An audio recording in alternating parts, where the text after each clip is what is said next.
They had NHL? Oh yeah, it was all NHL. Yeah, it's always and the player of the tournament there was Michael Nylander. He played for the Suns, playing for Toronto now. Yep. Sweden. Former Hartford Whaler. Yeah, well, he was really good. He was a fantastic stick handler. So he was the top player in the tournament, and it was the first time it was in Hartwell Arena in Helsinki. Yep.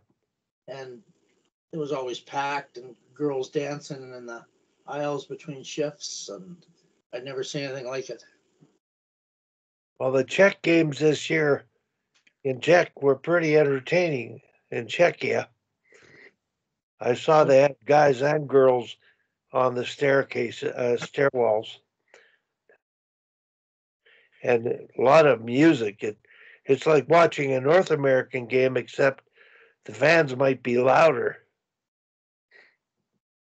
Well, fans are way louder.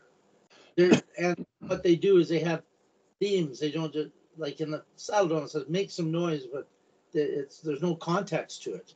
Yeah. They all have their own chants and stuff like that. It's yeah, they're really into it. And then a couple thousand people partying outside the arena beforehand doesn't hurt either. Arena probably 25 feet by 5 feet, maybe more. I don't know. Tom, do you think the game has changed since your first one? And if so, how? From 1998 to now. I think maybe in 98, the trap was in.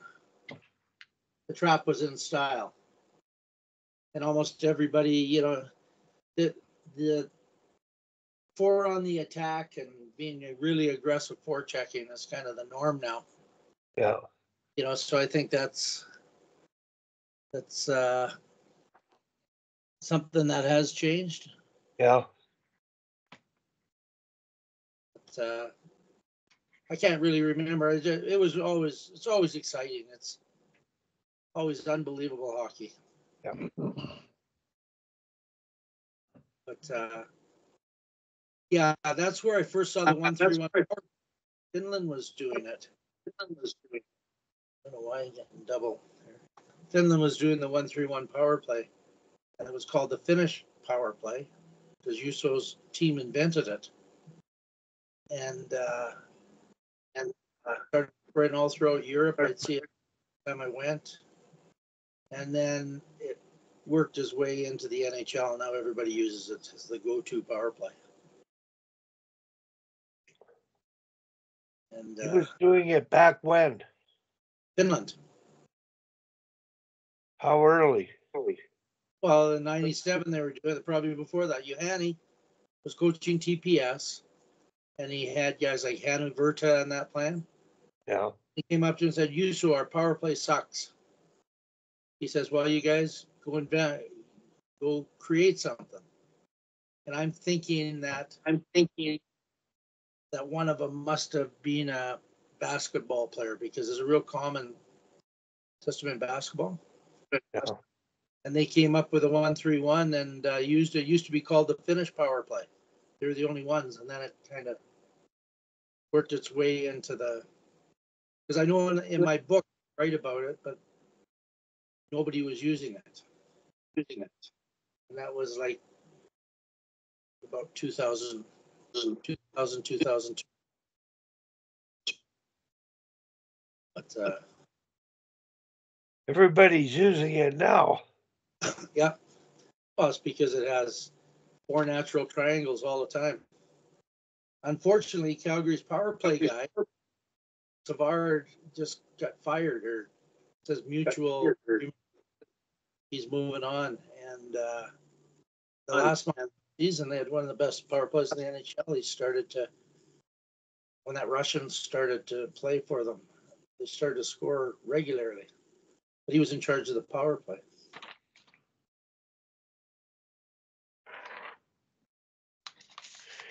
Well, tell me how Czechoslovakia was this year. I don't know why I'm getting double feedback now. Maybe I'll turn off my video. Maybe that'll help it a little. You mean how they are? What are you saying? Did I lose you?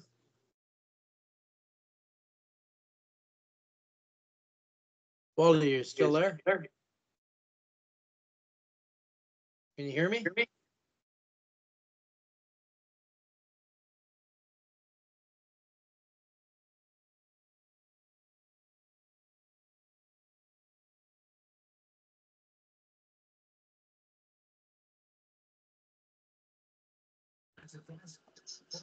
Can you hear me now? Let me turn this off. I have to end it on there. I just talked to Hal. For some reason, he can't join. But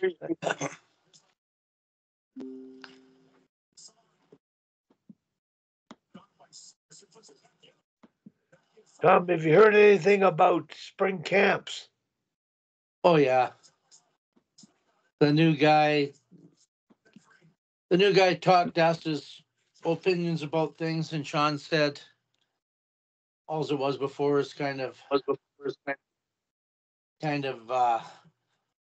scrimmage, total scrimmage. Yeah. And kind of agreement is there should be a combination of, skill and some small ice games and full ice scrimmage. And Sean also said returning double A's don't basically go to that one. So I just saw an email yesterday about it. What do you said? think? I agree with Sean. You think the returning one shouldn't go? I don't know.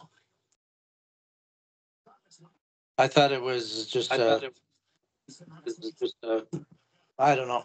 They told us not to have clipboards or anything last year to show parents we were evaluating, and it was just a waste of time. Yeah. So there's a female coach, and they have me go on Father's Day. I missed the Father's Day dinner. So I didn't see the big benefit of it, except I guess the girls to get to know what that level's kind of like. Yeah. So they're thinking of letting the returning players go for free. That would be good.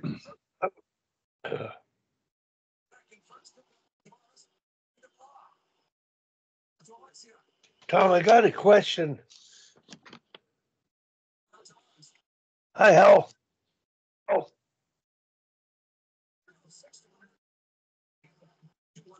Hal just called me a minute.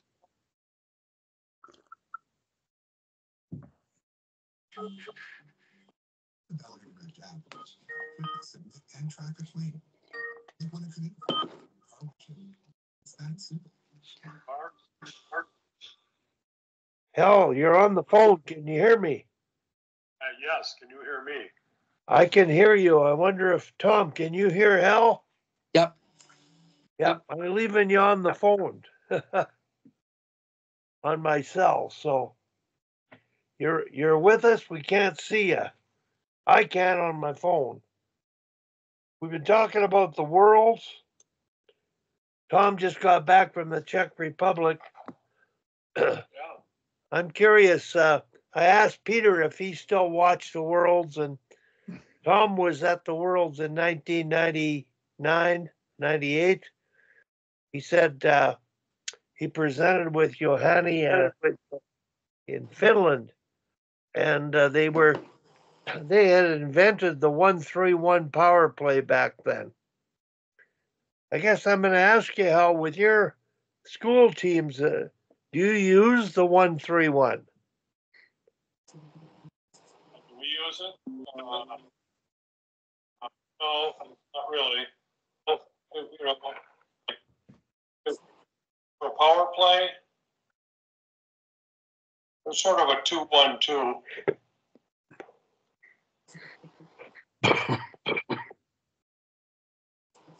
Tom, what did you do with your power play with U15s and U13. Well, U13, it was more about a 2-1-2 and trying to set up 2-on-1s. With the U15, we went to the 1-3-1, but it was out of a 2-1-2. We really like a low 2-1-2 below the goal line. Go east to west below the goal line, get everybody's back turned, and then pretty easy to rotate into a 1-3-1. Our power play was pretty effective.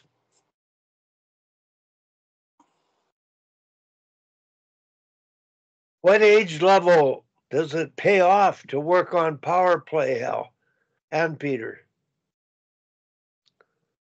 Well, we only get a couple of them a game, and in our, I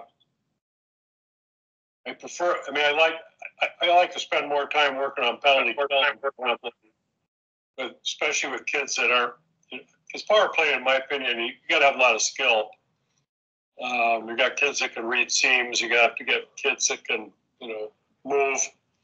But everybody can penalty, in my opinion. Hey, Wally, are you on your phone? Yes. Can you actually kind of get your phone so face? There you go. Okay. It was pointed at the ceiling. Okay, I'll hold it up. Yep. Well, the thing I feel about power play, watching the U13s practice last year, it's a disadvantage. So you're right, Hal. It's practicing PK. There's a payoff because the power play is a disadvantage. And I discovered in the provincial playoffs last year, the Lloydminster team, they used their best players on penalty kill. They hadn't lost a game all year. And when they used their best players on penalty kill, they scored all their goals against us shorthanded. So really, the players don't have the skill and the hockey sense to execute a formal power play. And I think at the U13 level, Tom, in my opinion, the idea of use at a 2-1-2 makes more sense. But I go back even further and just say play 5-on-5 hockey. You've got an extra man. And Peter, have you had to deal with special teams and your minor hockey system? And are they trying to structure it, or do they just let them play and create 2-on-1s? Yeah, I think that's one of the issues with minor hockey out here is, you watch Edmonton in the playoffs and you decide that that's the power play that you have to run, as opposed to, like you said, just letting them be creative and letting them just play. Because if you play well at 5-on-5, 5-on-4, like you just said, you're going to have the extra man. I mean, at the prep school level and college levels, we did have specific power plays, and still always had enough skilled guys. So we were very creative. Had a lot of deception when I would run when I would run a power. I had a power play. My assistant had another power play. So we each had a voice, so to speak, and it was fun because the guys would compete amongst themselves at practice. Right, this power play versus that power play, and we used to use mine was I had overload on one side, and my guy behind the goal line was the distributor, and essentially the decoy was always trying to make the play from that near dot. So that player would move to the dot, which would get the defender to shift over, at which point that offensive player on the dot, his job was actually to tie up the stick of the defender, and my weak side D would slide to the back door, and that's where we would make the pass, hit him around tops of the circles a little bit in, and it was super effective. We scored a lot of goals that way, and it was pretty That's good. the university level, eh? Yes, yep. Okay.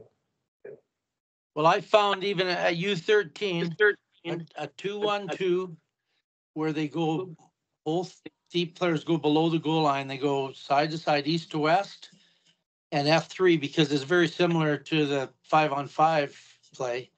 F3 kind of mirrors the puck side, and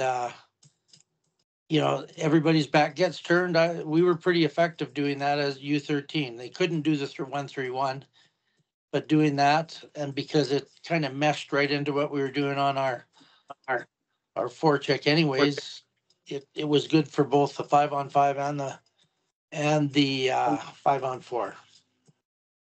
It's pretty simple. One of the problems on offensive zone attack is F3 just swarms the puck. He stands in front of the crease. Have you had difficulty getting that F3 to get open and stay a little higher? Any of you? Yes. Well, that's always a problem because their parents are always telling them to stand in front of the net and score goals. So that's something you have to practice. Yeah, I Well- think things you can do with that. I mentioned that a drill used to play called the dot game, where that player is on the dot and they can move and face and turn. That was always a good drill because it taught movement and it taught good deliberate passing, but it made them read the play. Because I agree. I mean, right? The old back in the day, right? Power play was you get the biggest guy you could, stand him in front of the net, and just fire away, and hopefully they can turn and they can find a puck, which depending on your level, I mean, can still work, and what you're trying to do, but it can still work. But being more creative, like Tom's saying, and like you're just making better players with that when you force them to make decisions.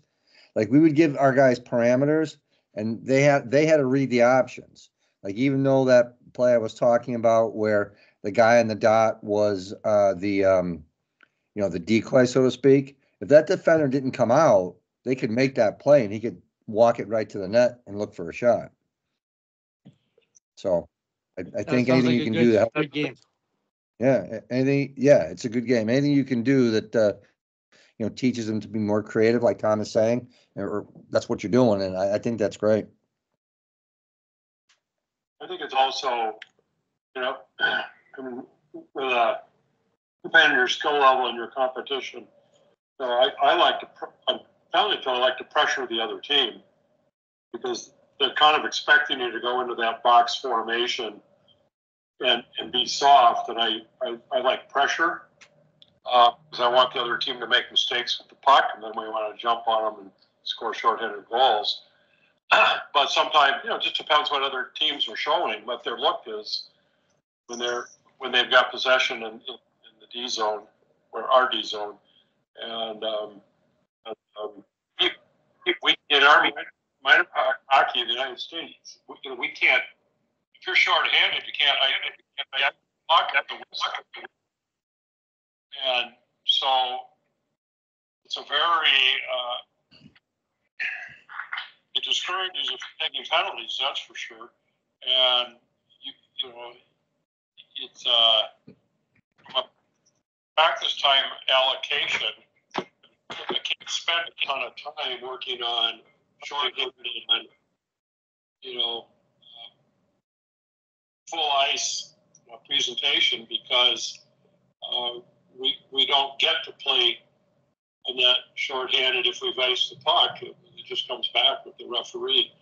And so I guess the idea is you don't ice the puck until you get to the red line, and then you throw it down or you try to skate it down.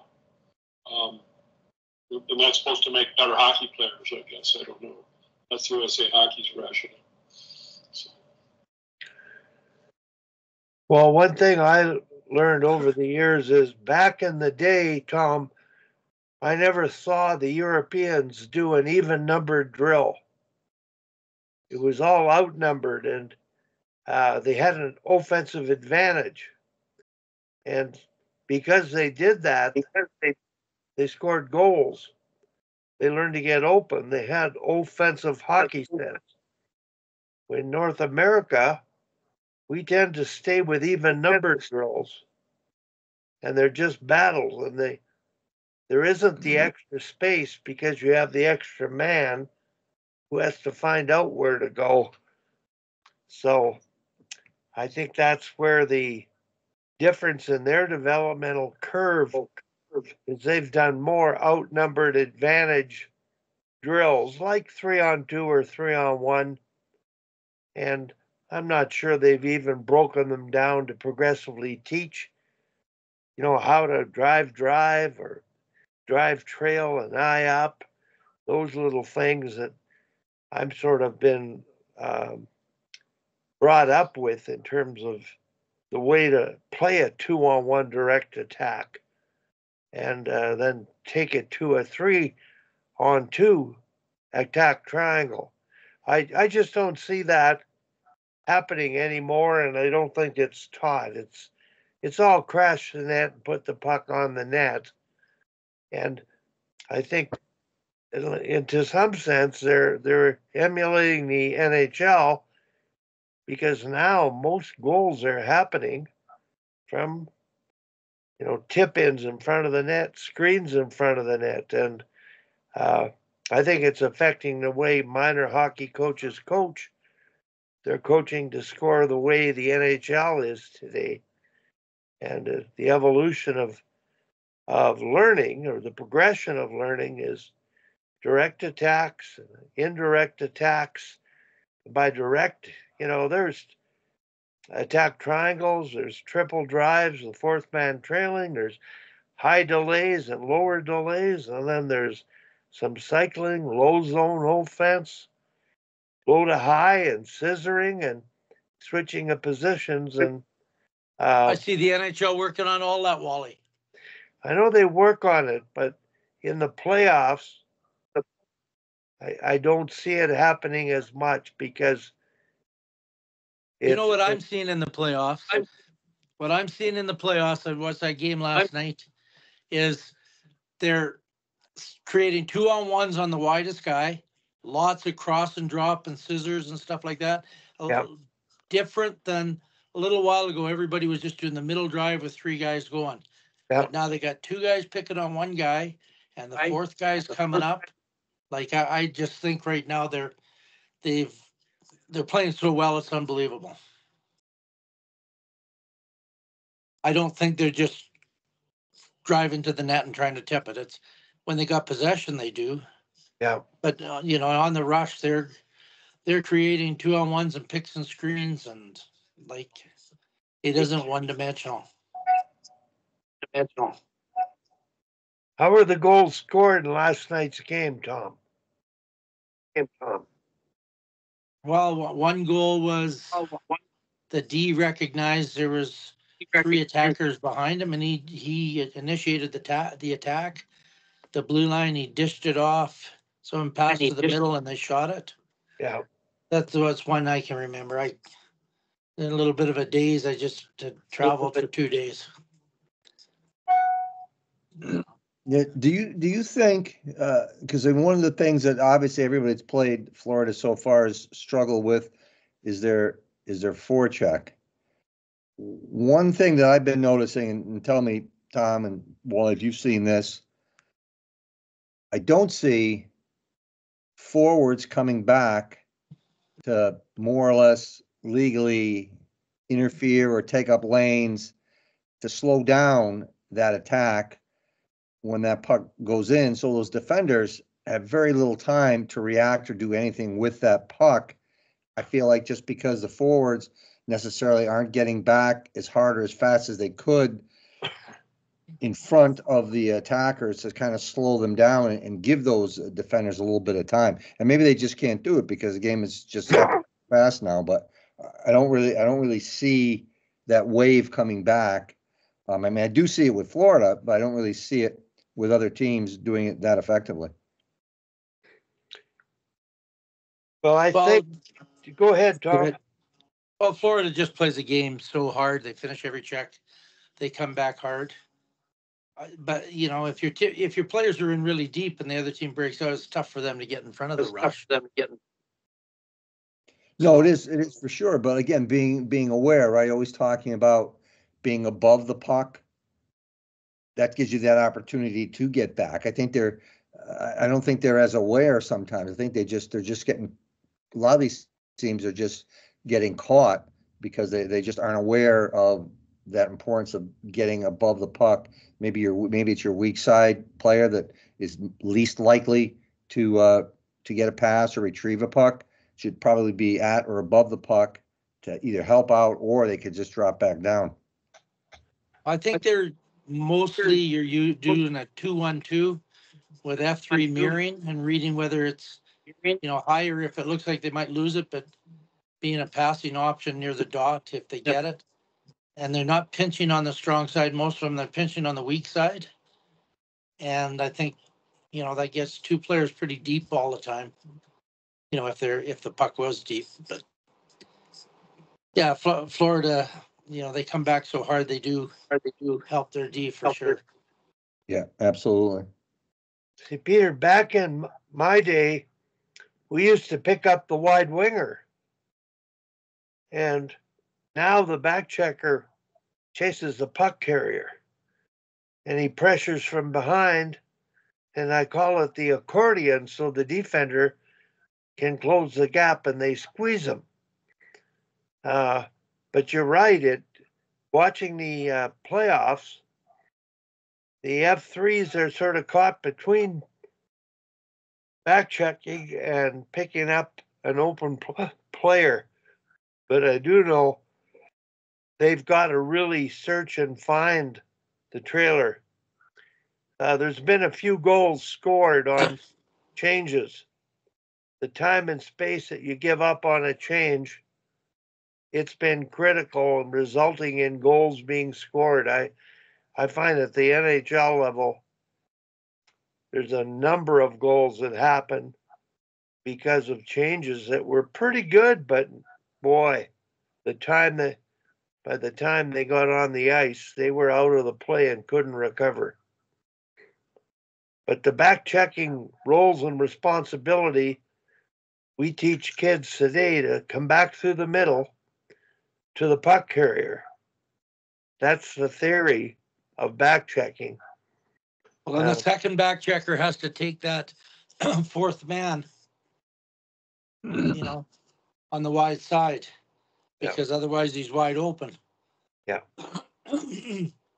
Yeah, I think at least what I'm seeing, really at every level, I think, but back checking with a purpose, like especially if you like in youth hockey and sometimes high school level, you see kids working to get back, but they're just coming back. And some of the best players, I mean, in that Rangers Capitals series, there was one particular play where I think it was a shorthanded goal that the Rangers scored, and 3 Capitals were back, including Ovechkin, but no one had anyone.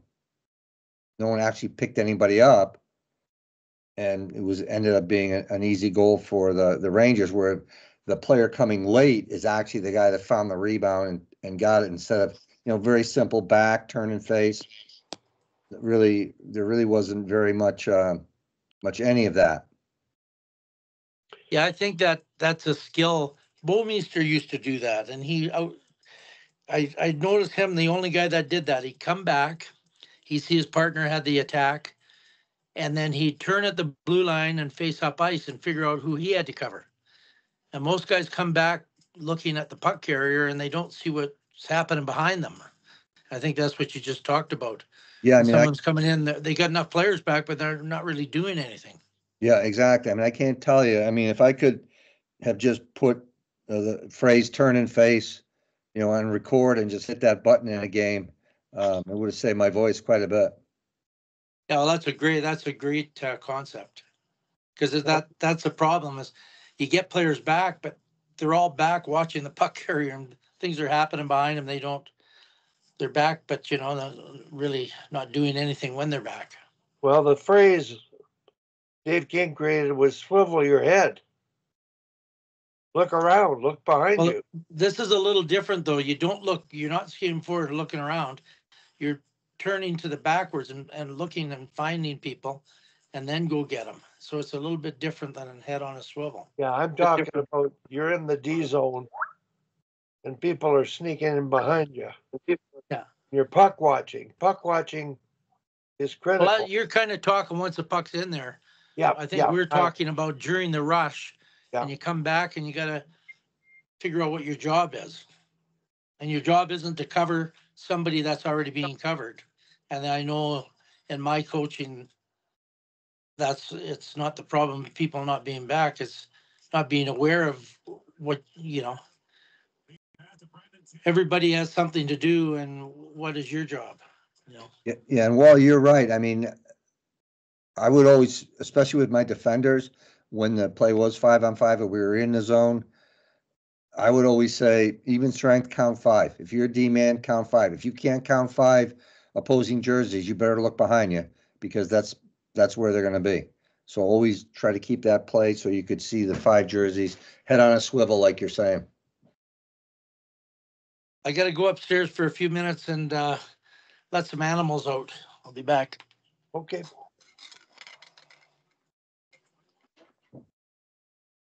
Yeah, all those hell, I'm just trying to deal with different age levels here. I watched elite U15 girls, first year U15s, practice yesterday, and really skilled. And they really had difficulty doing deliberate drills.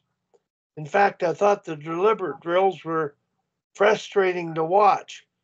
They had a sort of a swing and a pass and a cross and drop and a cross and drop and a 2-on-2. And the passing was okay, but the execution of the 2-on-2, they didn't isolate one. They just didn't get much out of the drill, I thought, other than a good skate and completing some passes. But when the last half of the practice, they played small area games, I thought they accomplished a lot more because they were playing and making decisions, playing. The deliberate drills, to me, were a waste of time because they really didn't execute them well, and there needed a little bit of intervention and teaching, which doesn't occur.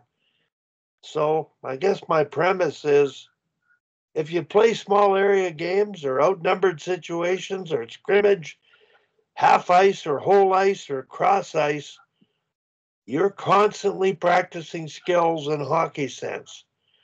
Deliberate drills, they can teach tactical purpose, but if coaches don't focus on that and intervene and possibly make corrections, then the drills don't serve a purpose. They're frustrating to watch and do. And many coaches get angry watching them. So, any comments on that balance between your experience of deliberate practice and game like practice, which at times is chaotic, guys? I think you have to have a purpose with your drill, and that purpose has to be expressed to your players. And if for some reason they're not accomplishing what you've expressed, then yes, you have to stop and you have to show and you have to teach. I think one of the unfortunate tactics that some coaches use is they just yell at the players, figure it out, which doesn't help anybody, right? Because we're trying to run an efficient practice. So let's stop quick. What worked here? What didn't work here? What do you think we should do? Get some quick feedback. Agree, disagree, but give them something purposeful of what to accomplish, but also more importantly, how to accomplish it.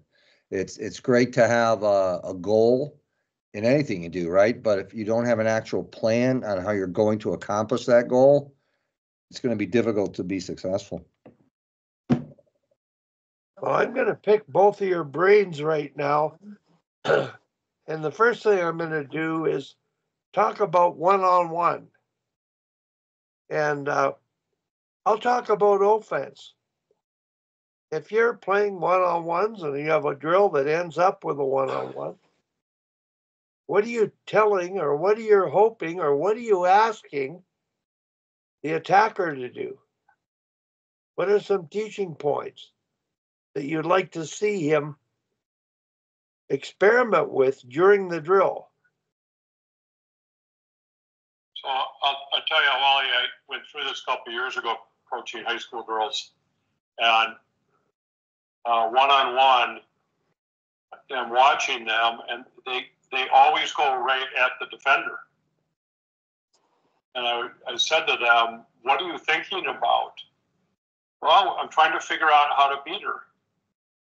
Stick handle through her or around her. And I go, so you're going directly at her to try to figure out how to get where you want to go. And they went, yeah. I said, how does that work? I said, well, doesn't work very well.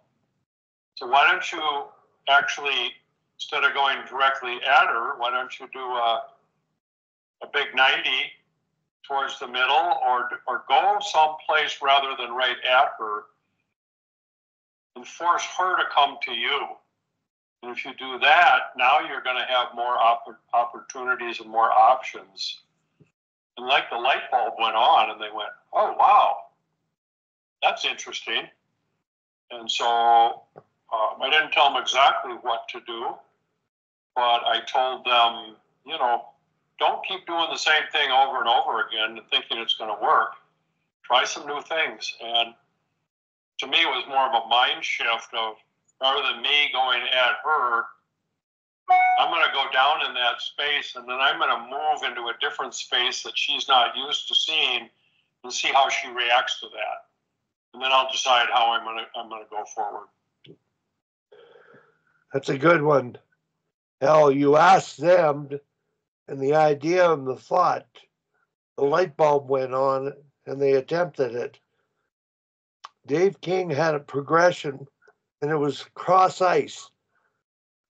One defender, usually a coach in the middle, stationary, and the attacker goes at him, but fakes out of the range of the poke check one way, and then wide lateral move the other, and then drive skates.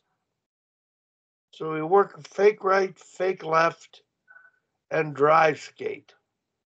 So the idea of coming at them but executing a fake away out of the range of the poke check was one of his teaching points, and then accelerating when you do have the lane to drive skate. So that's sort of a fundamental progression of teaching. But I think the asking before you do that might go from a 60-watt bulb to a 100-watt bulb with the athlete. They might catch on to it better.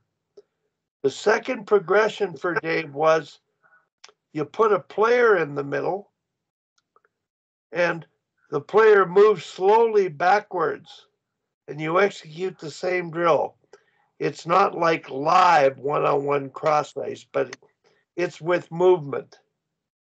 And they just practice going across the ice, taking one way, going the other, and drive skating. And that's a teaching progression that I'm thinking, well, U13s, U11, whole ice hockey, you can do and you can teach. It's a progression that I'm familiar with over many years, but I'm watching kids do one-on-ones and they go straight at the attacker and get poke checked. But there are a lot of elite kids, and I don't know if your level, Peter, out there, they're getting the skill work that are doing toe drags, passing to themselves in space and putting the puck through the triangle of the feet and the stick and beating people one-on-one. But at the pro level now, you just pass to yourself in a wide lane or a back lane and get to the puck. There's attackers are doing so much more. The one thing I feel that benefits an attack is the linear crossover. If you can get the defender to cross their feet, You get them crossing their feet, you're going the other way, and you're going to have a chance. So the teaching of one-on-one offense, that's Dave King's deking progression. And then the drive skate, shielding the puck, going to the net, using your knee and your arm to protect the puck, and scooter to the net. They're doing it naturally in the NHL, but kids, I think, can get a little more help from deliberate practice of this. Not too much, just enough to experiment with it in game situations. But how about defending a one-on-one? How do you teach it? Stay inside. Outside shoulder on their inside shoulder. I always tell my D, that wing's going to come to you eventually. So don't get tricked to getting outside and get caught on the wall or get caught in the corner.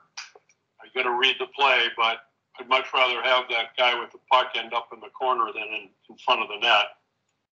So, you're going to play inside the dots as much as possible. Assess if you've got back pressure coming to help you.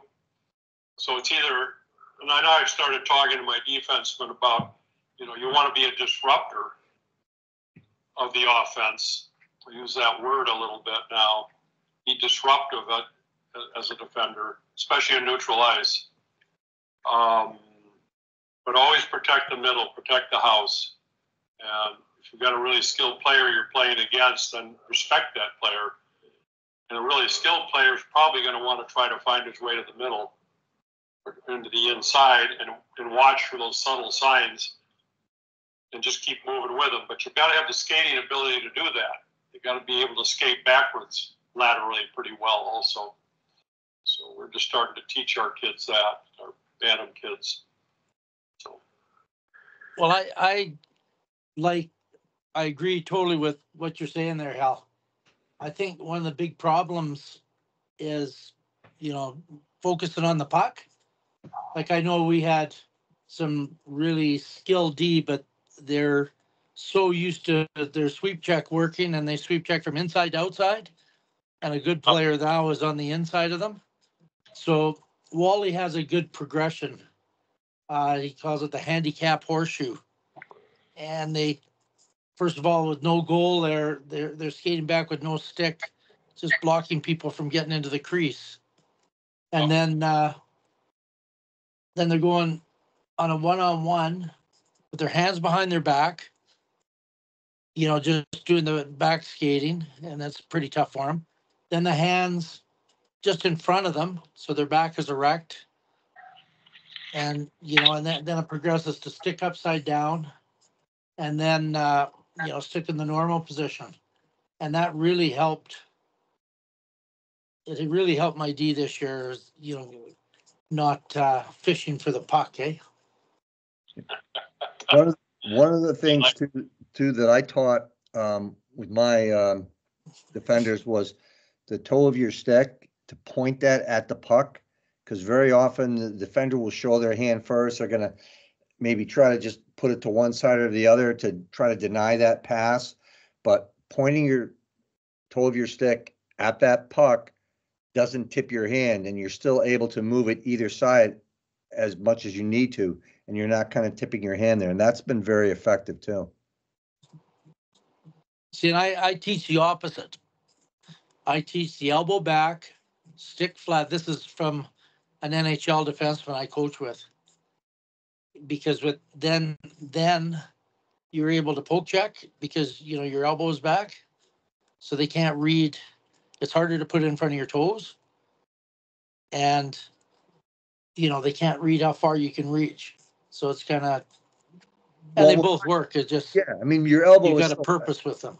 Yeah, your elbow is still back with mine, Tom. I'm just pointing my stick literally at that puck, so I can extend out, I can move left, I can move right, I can do either motion, and I'm not sort of tipping my hand. But the other piece that you were talking about, and Hal was talking about, your body position is so important with that. But it's been effective, I think, if you can combine the two. But at the end of the day, whatever works, works. Yeah. And that's other style, you're pointing at the puck too. Your stick is flat instead of straight. One thing I want to mention, you guys, is we're better at teaching defensive skills than offensive skills. And on the defensive side, backward striding is so critical. And I find that you have to teach backward striding and striding only, not crossing your feet. Because crossing your feet more than once each way, you're in trouble. You're moving laterally and not backwards, and there's two gaps. There's a vertical gap and a horizontal gap. So Dave King always used to talk about that. Hell, you mentioned outside shoulder to their inside. Well, when we played the Russians, we had to line up our outside shoulder to their crotch. That half width difference made a difference. We got burnt by them because they were faster with that alignment. So the ability to go up ice forward and then transition to backwards is important. But now you prevent playing rushes if you surf. So surfing has become a new part of the game. That's all Bobby Orr ever did. Yep. So to what degree are you guys surfing now rather than transition skating and playing rushes like we're talking about? But it all depends where you're starting. If you're way ahead of the guy, you can't surf, right? Do you teach surfing sooner than later now, Hal, Peter? We don't get into it. I would like to. I don't know enough about it. I don't know what the word. I don't know if I'd recognize it on the ice. It's basically angling. You end up skating forward. You angle off the back shoulder, then angle through the hands. So it's basically angling. We teach that. Yeah. I just didn't know what the word meant. Yeah, I call it's forechecking as a defenseman. Right. Being able to steer them to the wall and keep them outside the dots, not skating backwards and transition skating. And it actually, I'm wondering if defensemen have given up on playing rushes conventionally. Well, I'm watching a game right now, and they're doing a lot of backward skating. Yep. These are the best players in the world. There's a time for everything, right? Yep. If they, but if they're coming right at you, you can't. You have to skate backwards. But Tom, you've got the crossover is kind of out of the thing. Any crossovers? No crossovers now. Just striding.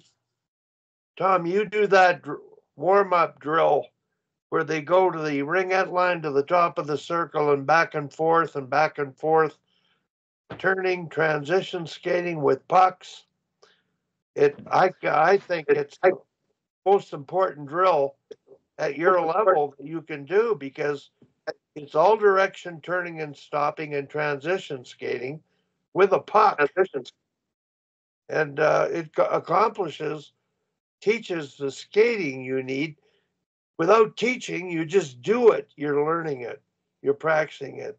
And if you stress striding only, it might help.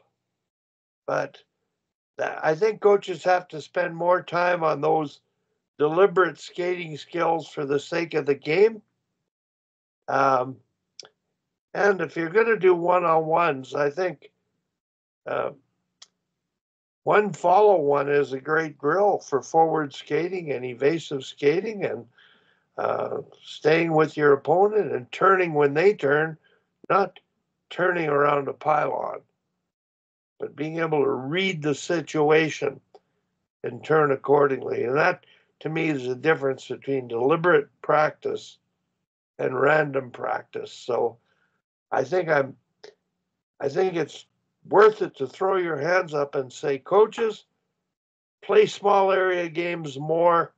And Tom, going to your philosophy, let the game teach. I see more merit in that.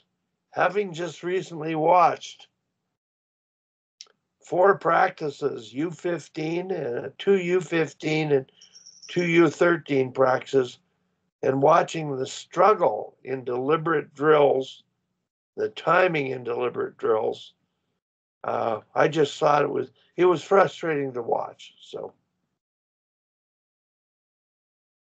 now I think we've covered the one-on-one rush, but all of the skills, the transition skating, the backward striding, the surfing, the use of your stick, the gap control, keeping it outside. I think coaches do a pretty good job of teaching that. They may not teach the skating skills as well, or the details of the poke check and that keeping the arm close so you can extend the stick. But I find that one-on-ones are played pretty well by the defense. I don't see a lot of defense crossing their feet. I do see a lot of forwards who can skate fast and can burn people. Now, McDavid would be the best example in the NHL. Maybe McKinnon too. Yeah. He does that too. So would you play them skating forward only, you guys? Well, how can you if you're in front of them? They have to be outside of you to do that. Well, I'm thinking maybe the far side D could see where he is, and he could come across and stare him and forecheck him. Who gets the guy on the weak side then? Well, it's a dilemma. That's why speed matters so much. And he's one of the best at the linear crossovers. I don't know how versed you guys are in it. I've become appreciative of the linear crossover. Years ago at my camps, I used to do forward skating with 3 crossovers, and then 2, and then 1, going the length of the ice. And I made the teaching point of rolling your shoulders so that you're getting the weight ahead as you cross under. And it really paid off. They could generate speed. So I think we can do a better job at experimenting with changing the number of crossovers one way, the other way, without a puck and with a puck. But the teaching point of driving your shoulder as you cross under, it means your center of gravity is going the way you want it to go when you cross under. And it's a teaching point that I think kids can benefit from. Tom, West Jardine used to do a deliberate crossover drill racing. Yeah. And my goodness, I got worried about how fast the girls were skating. When they crossed over, I suggested that they not do it the whole length of the ice because it was dangerous. But it's a skill, I think, a skill of the future. Peter, have you done any work on that, like specific? I know you're a skating specialist, but where are you at on the linear crossovers? I like it. I think it's, the kids have a hard time with it initially, but right now, running skating, I got to go tonight for an hour and a half with our group. We split them up into a couple different chats. You guys still there? You went off, Wally. But I think the linear crossovers are good, partly because they got to use the outside edges, and most kids aren't really school.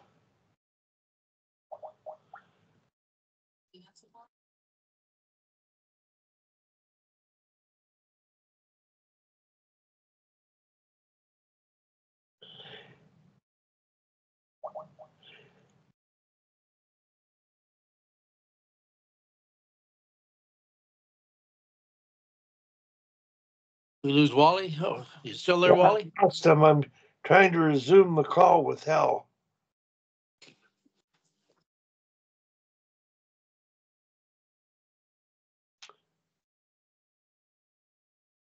Haven't had any luck.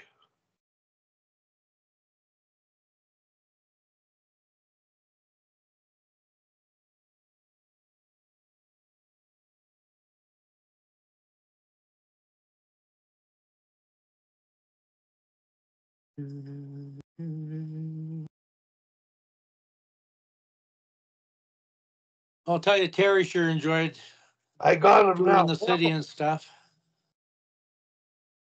Are you back on, Hal? I can hear you there. I see you now. I got disconnected there. My daughter had sent me a message and it lost you. Anyway, linear crossovers. What do you do? Where do you start? Like we say crossover. I think cross under is the word that I think USA invented.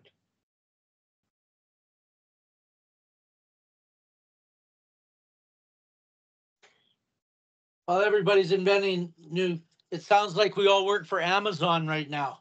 You transport the puck, you distribute the puck, instead of carry the puck, you distribute it instead of pass, all these kind of things. Yeah, it sounds like we're driving delivery trucks around the city with packages or something. I guess it makes you sound smarter when you say distribute instead of pass. But oh man, what a play they just made there. What's the score, Tom?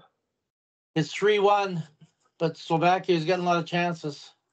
But the Okay. passing in this, both teams are just setting up 2-on-1s and quick passes across. It's unbelievable hockey. Slovakia is pretty good. They've got Craig Ramsey coaching them. Do you Yeah, know well, his they're- background, Hal? Yeah.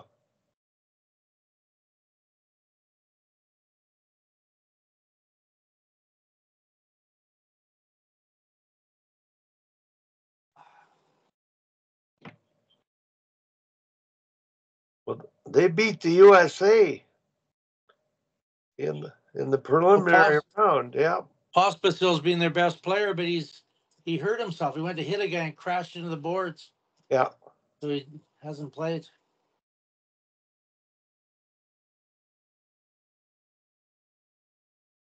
No, Tom's back home now. He got home at 9 in the morning yesterday.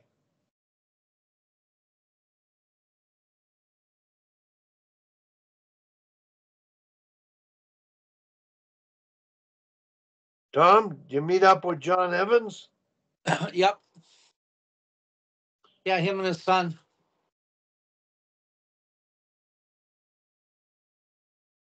Talked to them, got a few pictures with them, and met up a lot of people. The guy, Dennis from Turkey, was sitting with us all the time. Another guy from Slovakia. Another guy that's going to be coaching. He's a European. He's going to be coaching in the Ontario Junior League.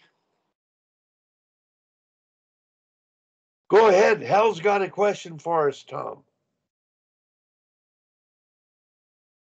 I can't hear Hell now.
Well, I agree with you, Hal. Hal, evaluation is pretty simple. But what are you evaluating for? To pick the best players right now? Or are you evaluating what they can and cannot do that can be taught? And that's what I find with tryouts. The best players stick out. It's usually forward skating and carrying the puck. And not many of them can mohawk. Not many of them can tight turn both ways, especially to the forehand, and come out of the turn with speed with their eyes up. There's no doubt about it, Hal. Like, I don't like the word evaluation. I just say evaluation for development. And that's what the tryouts are, is you're picking the team. And that's where Tom at the U15 camp they're talking about, I think that's where you have to work on some of those skills. Even at the U15 level, whether it's mohawks, whether it's puck protection, drive skating, you still have to see which kids can and can't and give them some tools to get better at that.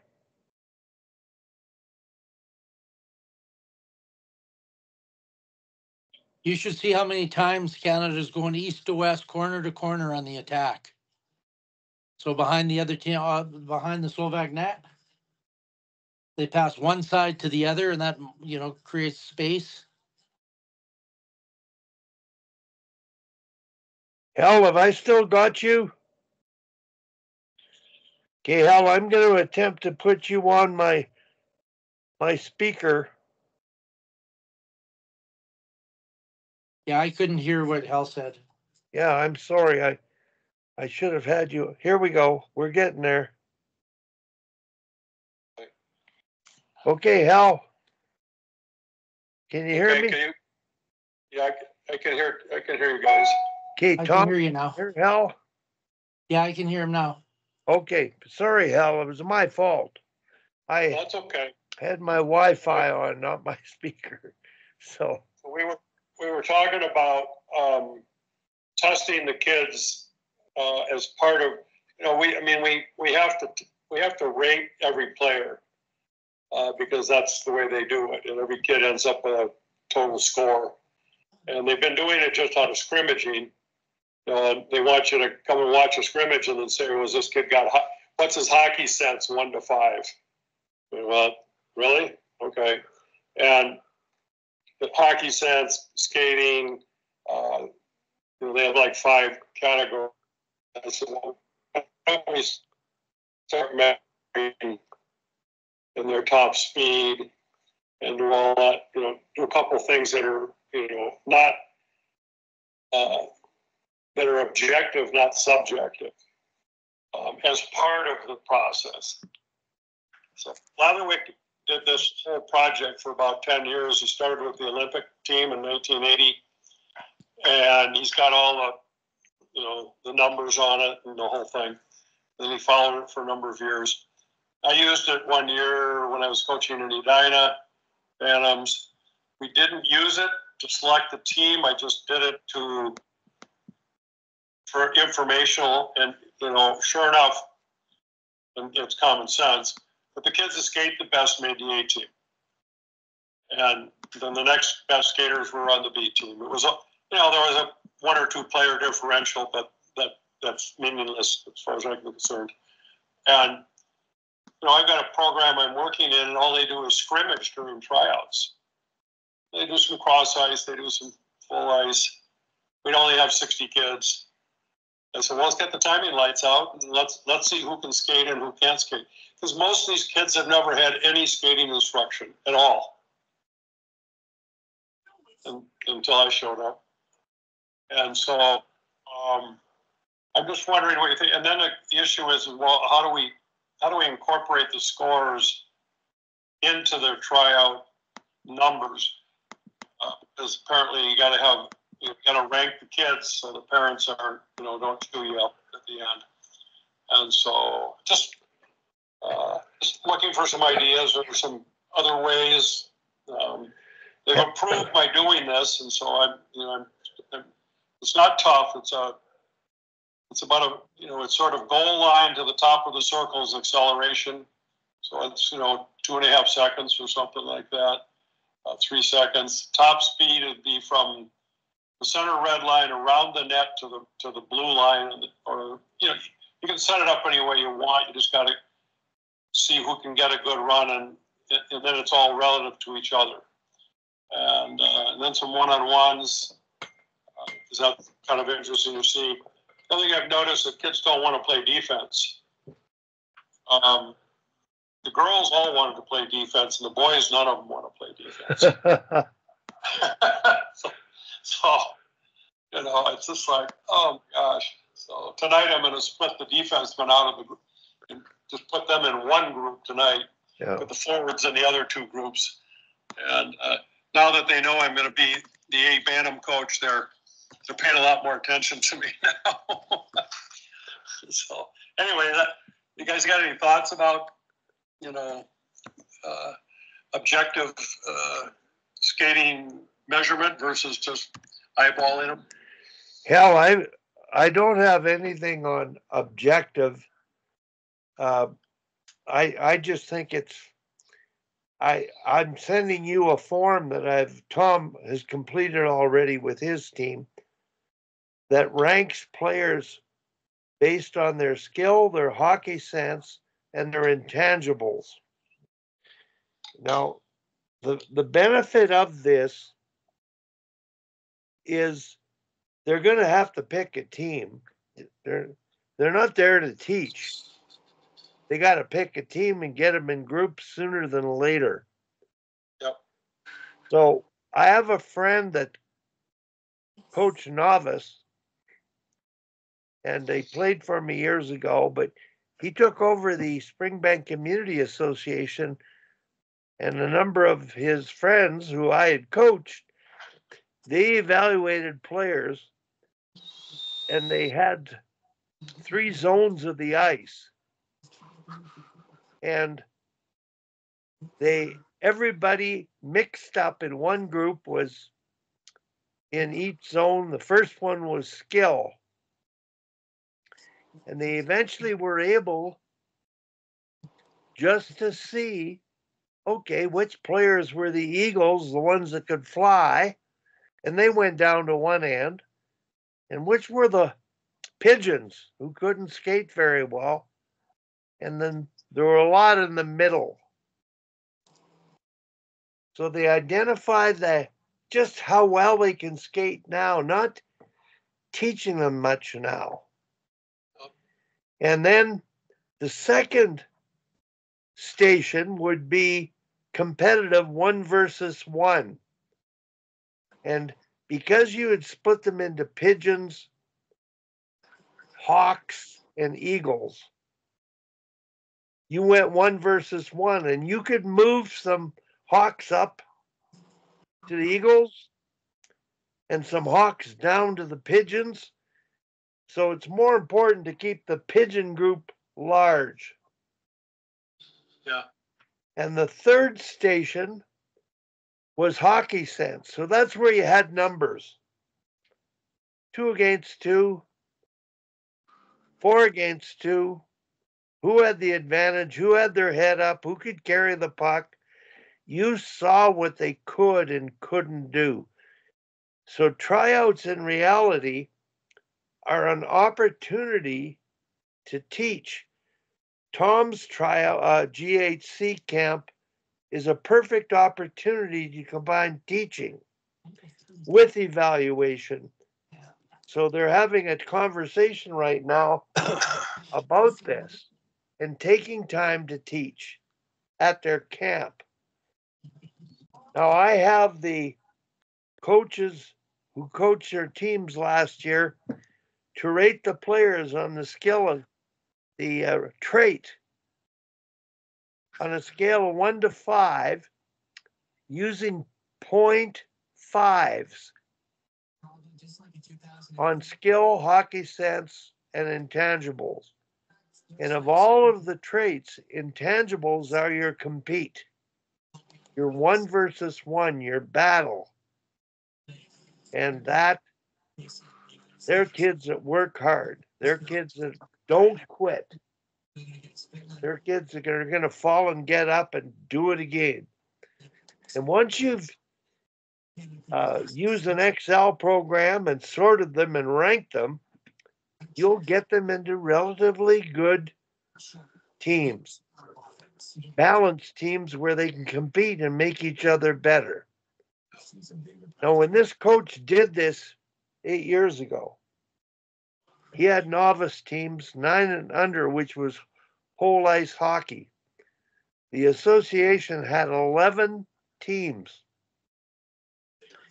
He asked them, their community, to have 2 Division I teams because they had that many good players, he felt. They kept 2. They didn't approve of it, but they kept 2. And in the end, of 11 teams, 8 of them won every divisional championship. And the winning team, they played each other in the final of Division I, the 2 teams from the same community.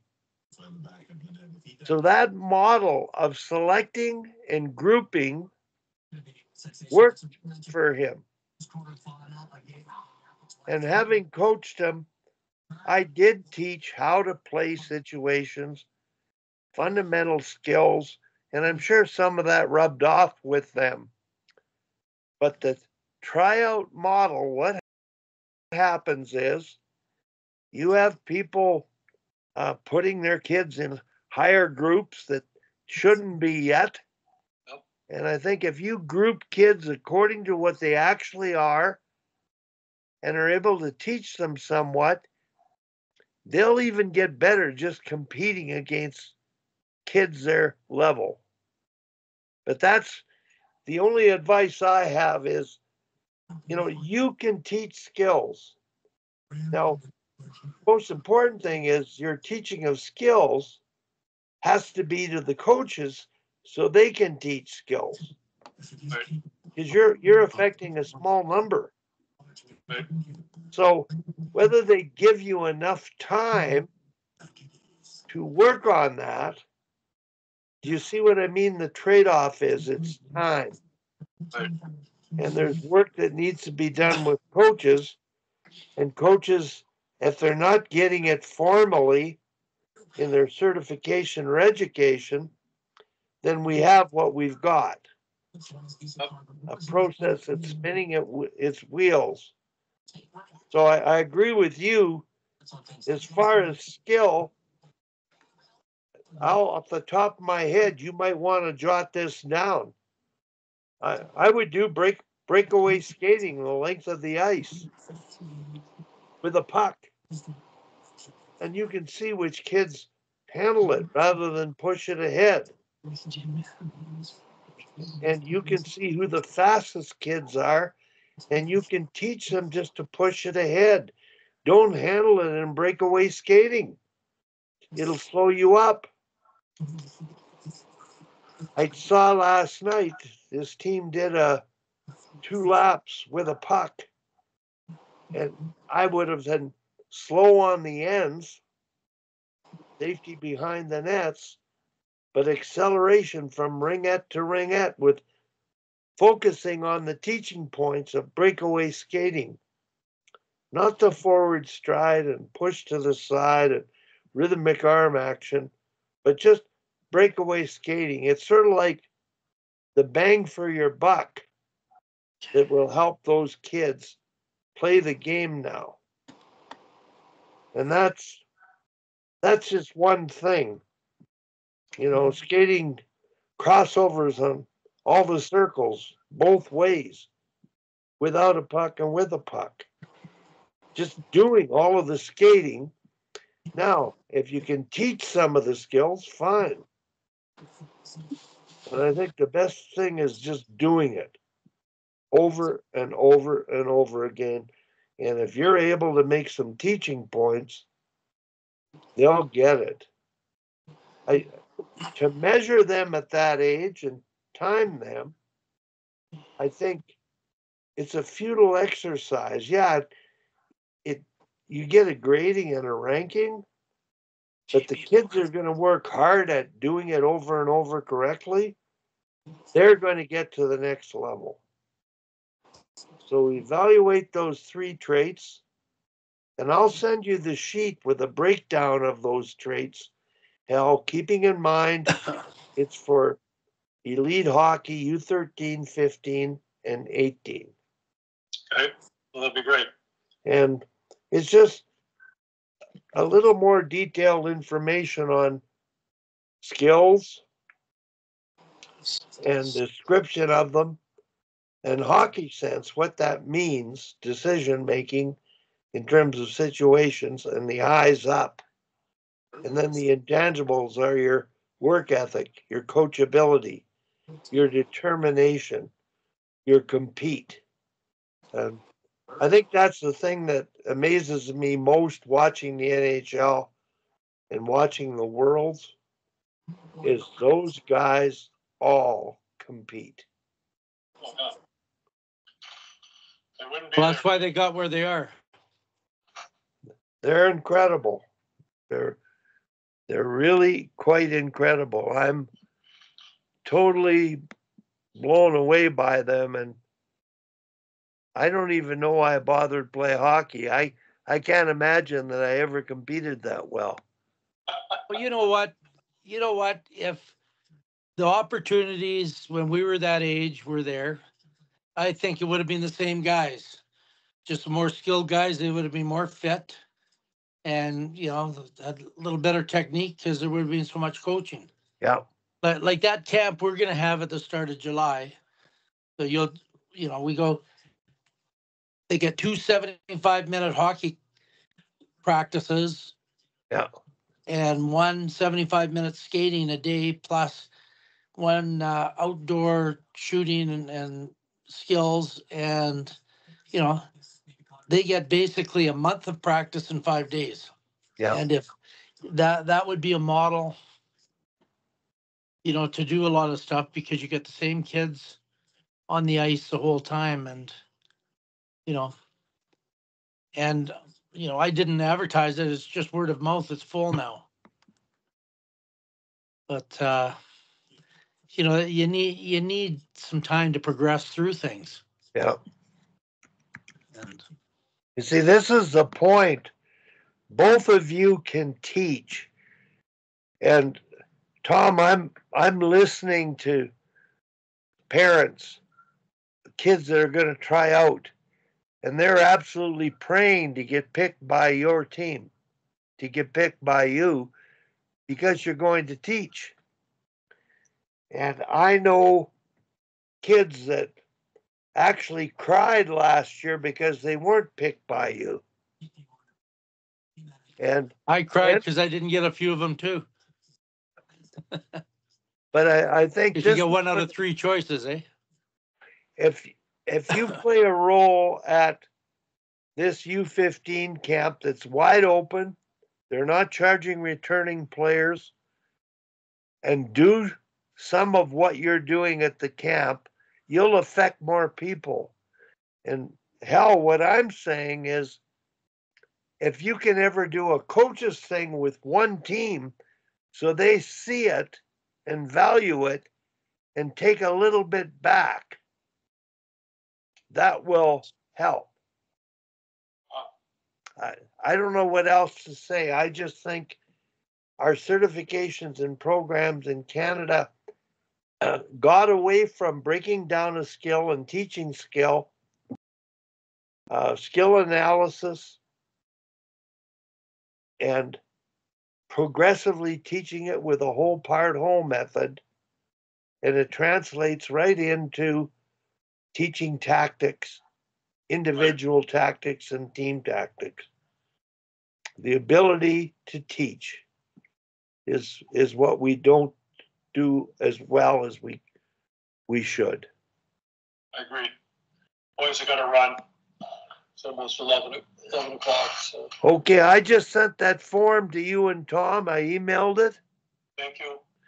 and I know it doesn't really talk about how to implement the teaching part more, but because it's not a short-term thing, it's an ongoing thing, and as long as they can repeat all the skills and compete in game-like situations, I'm afraid that's the only way to go today, because our generation of coaches has diminished to the point where game-like chaos has replaced formal teaching. Well, it all depends on the coach and where. I don't think you can make a general statement like that because some people do it, some people don't. You know, because it's so individual. There is no real hockey curriculum, so everybody does their own thing, and some do a great job. You know, so. That's good. That looks good, Molly. Thank you. Hey, guys, gotta go. Have a Okay. great weekend. See you, Hal. Well, bye-bye. Talk to you, boys. Okay. Did Peter leave a while ago? Yeah, he did. What period is it, Tom? It's a break between the second and third, I think. Well, wait, I got to look up there again. It's on an ad right now. But it's fantastic hockey. Both Well, I'm teams. going to go watch it, Tom. I'm going to cut the call off now. I'd like to watch the end of it. Yeah, Canada got lucky on one. They did a cross ice pass, and the guy had a wide open net, and the Canadian D stuck his stick out, like up in the air, like a foot up in the air, and it hit his stick. And Canada scored a really similar goal just after, but they didn't. The other team didn't get lucky like that. Still 3-1? Yeah. Okay, enjoy the third. We'll talk to you later. All right. See you, Wally.